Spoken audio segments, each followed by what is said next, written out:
let me talk to you for a minute. Not from a place of fear, but from experience. There comes a time in life when the road you're on starts talking back to you, not with words, but with resistance, with pressure, with silence where success used to be. You're grinding, you're staying consistent, but something feels off. That's not bad luck. That's not coincidence. That's a message. Because sometimes God doesn't block your blessings. He blocks your path, so you'll stop walking in the wrong direction. Today we're talking about the signs God wants you to change your path. And if you're seeing these signs right now, don't ignore them, because ignoring them is how people stay stuck for years, doing what feels familiar instead of what feels right. Let's get into it. Sometimes the clearest message from God doesn't come loud or dramatic. It comes through resistance. It comes through silence. It comes through a door that refuses to open no matter how many times you knock, no matter how much effort you put in, no matter how pure your intentions are. You can be doing everything right on paper, waking up early, staying disciplined, sacrificing sleep, turning down distractions, staying loyal when it would be easier to quit, and still nothing moves. The opportunity never materializes. The breakthrough never comes. And that's usually the moment people start questioning themselves, thinking, maybe I'm not good enough. Maybe I'm not chosen. Maybe I missed my chance. But that's the wrong conclusion, because when a door stays closed, despite consistent effort, it's rarely rejection. It's redirection. It's life trying to move you out of a lane that no longer serves your growth. A lot of people don't understand this because we're taught that persistence always equals reward, but wisdom teaches you that persistence without alignment leads to frustration. You can grind on the wrong path for years and all it will give you is exhaustion. God isn't impressed by effort alone. He responds to purpose. And when your energy is invested in something that's no longer meant for you, the resistance increases, not to punish you, but to protect you from settling into a space that would limit who you're becoming. Look at real life for proof.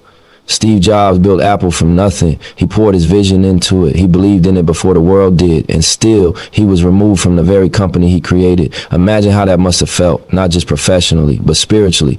Betrayed, embarrassed, confused, like the ground disappeared beneath his feet. That door didn't just close, it slammed shut publicly and painfully. And if you only judge the moment, it looks like failure, but that closed door forced him into a new season where he created Pixar. A move that reshaped animation, changed storytelling forever, and sharpened his leadership, so when he returned to Apple, he wasn't the same man. He was more focused, more refined, more dangerous in the best way. The door didn't close to stop him, it closed to upgrade him. That's how God works sometimes. He doesn't take you where you want to go, he takes you where you need to grow. And the problem is most people are too emotionally attached to the door they wanted that they miss the hallway leading to something greater. They keep knocking because they're familiar with that space, because their ego is invested there, because their identity is tied to being accepted in that room. But if you have to beg for access, if you have to keep proving your worth, if you have to shrink yourself to stay inside, that's not a blessing, that's a burden. Anything that costs you your peace is too expensive to keep paying for. Pay attention to how you feel when you're forcing something. If your spirit feels tight, if your intuition feels uneasy, if you constantly feel like you're chasing validation instead of purpose, that's a signal. Alignment feels calm, even when it's challenging. Desperation feels loud, anxious, and heavy. God doesn't bless desperation because desperation keeps you stuck seeking approval from people and systems that were never meant to validate you. Alignment puts you in rooms where your value is recognized without you having to perform for it. A closed door is often mercy in disguise, because what's behind it might look good on the surface, but long term it could cap your potential, drain your energy, and distract you from your assignment. Some opportunities are traps dressed as blessings. They offer status but steal your time. They offer money but cost your integrity. They offer familiarity but block growth, and God loves you enough to say no, even when you don't understand why.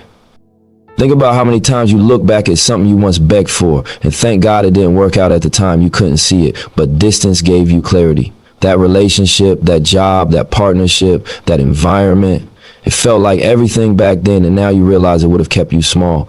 That's perspective earned through experience, and God often uses closed doors to give you that perspective before you lose years chasing the wrong outcome The hard part is trusting the process when you don't have the full picture, when all you see is effort without reward. When people around you start questioning your decisions, when self-doubt creeps in late at night, that's when faith becomes real. Not when everything is working, but when nothing is. And you still choose to believe that there's a bigger plan unfolding beneath the surface. Patience in those moments isn't passive, it's active. It's choosing not to panic, not to force, not to compromise, just to feel productive. Forcing the door open might get you inside, but it won't keep you protected once you're there, because anything you enter without alignment, you'll have to maintain with stress. You'll constantly feel like you don't belong, like you're one mistake away from being removed. Alignment, on the other hand, creates stability. You don't have to over-explain. You don't have to over-prove. You just show up and do the work because the space was designed for you. When God closes a door, he's also testing your maturity. He's asking, can you listen without seeing? Can you trust without control? Can you walk away without resentment? Because growth isn't just about reaching the next level. It's about becoming the kind of person who can sustain it. Some rooms look appealing, but they don't match the person you're evolving into. And God won't let you settle into something that contradicts your future. So if you're standing in front of a door that won't open, no matter how hard you push, stop blaming yourself, stop exhausting yourself, and start listening. Maybe the lesson isn't push harder. Maybe the lesson is pivot smarter.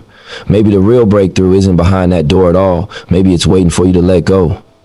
Turn around and move in a direction that feels unfamiliar but aligned, uncomfortable but peaceful, uncertain but right. Closed doors aren't the end of the story. They're punctuation marks telling you to pause, reflect, and reposition. Every season requires a different environment. Every level demands a different mindset, and every blessing requires space to grow. God isn't denying you. He's directing you away from limitation and toward expansion. And the moment you stop fighting the closure and start trusting the redirection is the moment your energy shifts, your clarity sharpens, and the path ahead starts revealing itself one step at a time. There comes a moment in life that nobody really prepares you for. A moment where the thing that once lit you up no longer hits the same. You remember when it used to excite you, when it used to give you purpose, when waking up felt meaningful because you were building something that felt connected to who you were back then. But now you wake up tired. Even after a full night of rest, you check off goals you once prayed for. And instead of gratitude, you feel hollow. You win on paper, money, titles, recognition, momentum, but inside there's a quiet emptiness that keeps following you. And the scariest part is you can't explain it to anyone, because from the outside, everything looks successful. That feeling isn't weakness, and it's not laziness. It's not you losing discipline or drive. It's your soul sending a message that this chapter has reached its natural ending. And most people ignore that message because they're afraid of starting over or letting go of an identity they worked hard to build. So they push through numbness, pretending it's just a phase, telling themselves they should be grateful while slowly disconnecting from themselves. Psychology backs this up. Burnout doesn't usually come from working too hard. It comes from working disconnected. When your daily actions no longer align with your values, your nervous system starts resisting, even if your mind is still committed. That's why you can love something for years and suddenly feel exhausted by it. Not because the work changed, but because you did. Growth reshapes priorities. And when your environment doesn't evolve with you, it starts draining you instead of feeding you. Think about how many people stay in careers, relationships, or lifestyles simply because they've invested time into them, not because they're fulfilled, but because walking away feels like failure. They confuse consistency with loyalty and loyalty with purpose, but staying somewhere no longer aligns with who you're becoming isn't loyalty. It's fear dressed up as responsibility, and fear will always drain you faster than hard work ever could. There are people out here making money doing things they were never assigned to do, and the cost shows up quietly: anxiety that won't leave even on days off, depression that creeps in despite success, a loss of identity because they've been playing a role for so long they forgot who they really are. They keep chasing bigger numbers, thinking that will fix the emptiness, but no amount of external reward can replace internal alignment. Money can buy comfort, but it can't buy peace. And peace is what you lose when you ignore the voice telling you it's time to shift. You ever notice how some people work crazy hours and still feel energized while others feel drained doing half as much? That's not about work ethic. That's about alignment. When you're walking in purpose, effort feels lighter even when it's heavy. When you're walking out of purpose, even small tasks feel exhausting because your spirit isn't invested anymore, and your body knows before your mind is willing to admit it. This is why rest doesn't fix the tiredness, vacations don't fix it, sleep doesn't fix it, because the exhaustion isn't physical, it's emotional and spiritual. You're tired of pretending. You're tired of forcing passion. You're tired of living a life that made sense for an older version of you, but doesn't fit anymore. And that's not a failure, that's evolution. The problem is society celebrates starting, but rarely talks about knowing when to leave something behind with wisdom. Growth demands a shift, and every shift comes with discomfort because it requires letting go of certainty. You don't quit what drains you because you hate it. You quit because you respect yourself enough to stop pouring energy into something that no longer pours back into you. And that decision is never easy because it challenges your identity. Who am I without this title, without this routine, without this version of success? But the truth is, you were someone before it. You'll be someone after it too, just more aligned, more honest, more whole. Look at real life patterns. Athletes retire not because they stop loving the game, but because their body and spirit tell them it's time. Entrepreneurs pivot not because their first idea failed, but because their vision outgrew it. Even relationships change when the growth is uneven. One person evolves while the other stays attached to comfort, and the friction becomes draining, not because either is wrong, but because they're no longer moving at the same frequency. If what once fueled you now drains you, it doesn't mean you're ungrateful. It means you're listening, and listening takes courage because it often leads you into uncertainty. God rarely calls you forward with a detailed map. He calls you with a feeling, a restlessness, a dissatisfaction that won't go away until you move. And most people try to silence that feeling with distractions instead of honoring it, but it only gets louder because it's not meant to be ignored. That feeling keep you all coursed as shit because it's meant to be ignored. Be honest with yourself about what no longer fits, even if it once meant everything to you, even if people around you don't understand, even if the old version of you is still emotionally attached.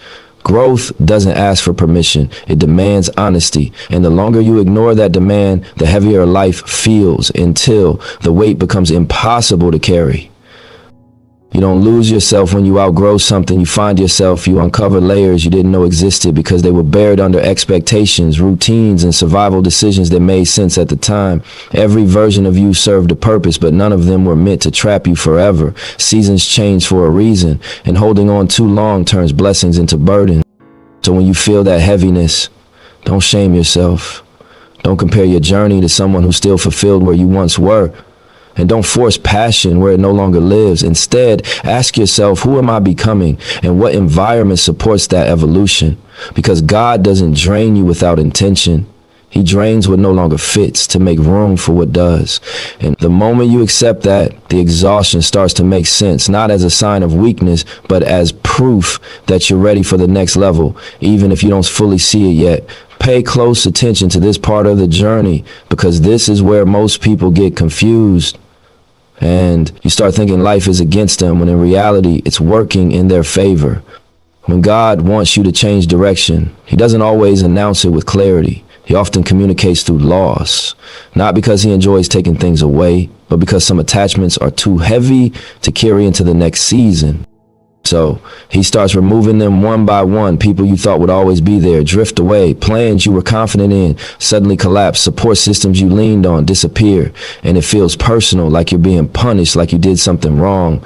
But most of the time you didn't do anything wrong at all. You just reached a point where what once supported you can no longer go where you're headed. Loss hurts because attachment runs deep. We don't just lose people and plans, we lose familiarity, routine, and identity. And that's what makes it uncomfortable. You're not just grieving the thing itself, you're grieving the version of yourself that existed with it. And that version served you at one point. It helped you survive, it helped you grow, it helped you get this far. But it can't go any further. God knows that before you do. So he starts creating space, even when you're resisting it. Look at the pattern in life. People who elevate almost always go through a season of isolation before expansion. Because clarity requires quiet and growth requires separation. Abraham didn't step into promise immediately. He had to leave behind familiar land, familiar people, familiar comfort, everything that made him feel safe before anything new could even begin. That separation wasn't cruelty, it was preparation. Because carrying old attachments into new territory would have distorted the vision he was being called to walk into. Sometimes God strips the excess not because it's bad, but because it's extra, and extra weight slows you down. You can't run into your next season carrying everything from the last one. That's how people miss timing. They're too busy protecting what's comfortable to embrace what's calling them forward. So life starts removing what you won't release on your own. Not to break you, but to free you from carrying burdens that no longer match your strength. People walking away can feel like rejection, but often it's protection. Some relationships are seasonal. They're meant to teach you something, support you through a phase and then end. And when you try to force permanence where God intended transition, you create unnecessary pain. Support disappearing doesn't mean you're unworthy. It means you're being taught how to stand on your own feet, how to trust the source instead of the channel. Because dependency on people instead of purpose creates fear, and fear limits growth. Plans falling apart hurt the ego the most because they represent effort, intention, and expectation. You invested time, energy, and belief into something, and watching it collapse feels like wasted years. But nothing that taught you resilience, discipline, or awareness was wasted. It was preparation and